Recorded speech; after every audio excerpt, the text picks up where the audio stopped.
I remember people texting me and saying, like, do you hear what happened to Sydnee? Is it true? Like, I check Facebook and all of a sudden there's all these, like, I love you, Sydnee, RIPs, and I'm like, what? So I tried calling her. She didn't answer. I tried calling her mom. Her mom didn't answer. And then finally I drove her to her house and she wasn't there. It was horrible. She was the most amazing person that I've ever met. She was never like that person to like put people in a bad mood. She was always trying to put people in a good mood. She was one of the best people I know. Her heart was so big. I've never met anybody with a heart as big as hers. We were working on building a tree house in our backyard, and Sydnee very much wanted to be involved and help out. And you know, I'm up on a ladder trying to shingle the tree house, and I'm a little nervous being up there. And Sydnee climbs up, and she's laying across the roof, nailing shingles, and she didn't have any fear. She helped us build our treehouse roof, and I remember seeing her out our windows in the backyard on top of the roof, putting in nails. And then a piece of Sydnee that was very unique to her, I think, versus other teenagers, is she still had a very big kid heart. She was a girl that liked to play, and she likes to ride the swings with me. We had talked about going to the pumpkin festival, and I told her that I wanted to go. And she was like, yeah, I want to go too. She runs down the steps, she's got her bag, and she's like, okay, I'm going to Vicky's house, love you, see you tomorrow. I said, okay, not knowing that was going to be.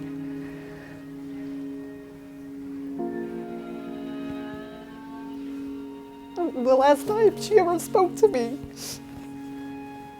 That night they were heading back from a pumpkin farm, and they were heading down the highway, and Joe, the passenger, was looking at his cell phone and he felt the car jerk. It hit on the other side of the grassy median and flipped the car over. I was very close to hitting the car myself, so I kind of closed my eyes. I think it slammed on my brakes, and that's whenever I got out of the car and saw Joseph jump right out, and I realized that he was searching for Sydnee. So that's when I started helping him look for her, and I saw Sydnee in the ditch. At that point, still didn't really have a full grasp of what happened. I just knew that it was a vehicle that crossed the median, rolled over, and somebody had been ejected, to which me immediately being able to say is that the seatbelt wasn't worn in the case. I started calling hospital after hospital until finally they answered and told me that she was there. We were using medications for her blood pressure to keep her heart beating. We were using the ventilator to keep her breathing.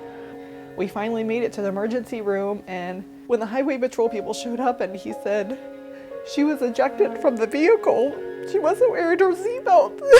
I thought, why? Why did she have it on? And then the ER doctor comes in and he's like, she's very, very sick.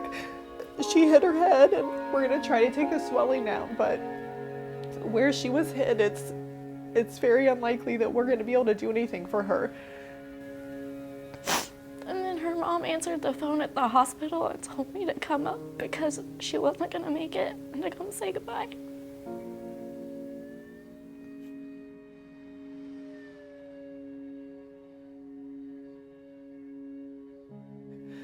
We knew the whole time that we were at the hospital that we were gonna have to have a conversation with our kids and let them know that she's not coming home.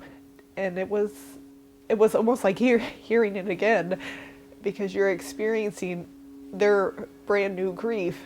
I started crying, and I was like crying against my mom and hugging her. We miss her tremendously. We keep her in our conversations on a daily basis. She's still a very integral part of our lives, even though she's not here.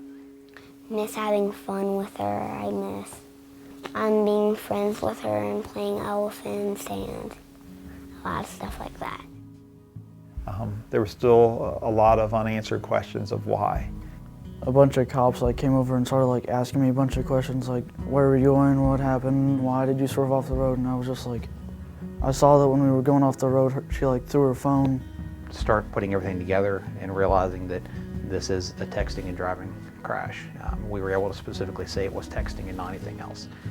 Learning from this for Sydnee, you know, because it affected us as healthcare workers, it affected us as people, it affected us as mothers and aunts and cousins and sisters. This is something that isn't just going to affect you. This is something that it's so preventable. These kids don't need to be so distracted. There's nothing that's important enough that's going to cause you to lose your life. There's not a single thing important enough. For some reason, she made a bad decision that day. She clearly was touching her phone, and whether it was texting or looking at something on her phone, that caused the accident. And she also made a bad decision not to wear her seatbelt. That's caused her death. Joe was a front passenger in the car. He was wearing his seatbelt. He walked away from the collision. Vicki was a passenger in the rear seat. She had the lap belt on, but she had the shoulder belt behind her back. I broke my arm, I broke my neck, and I broke my back. For the longest time, I blamed that whole thing on myself. Like, I could have stopped that if I was not on my phone texting my mom. I don't remember the accident. I don't remember what had happened. I was sorry that I didn't get to tell her bye, or that I loved her, or that she just wasn't going to graduate with us. I was sorry that it even happened.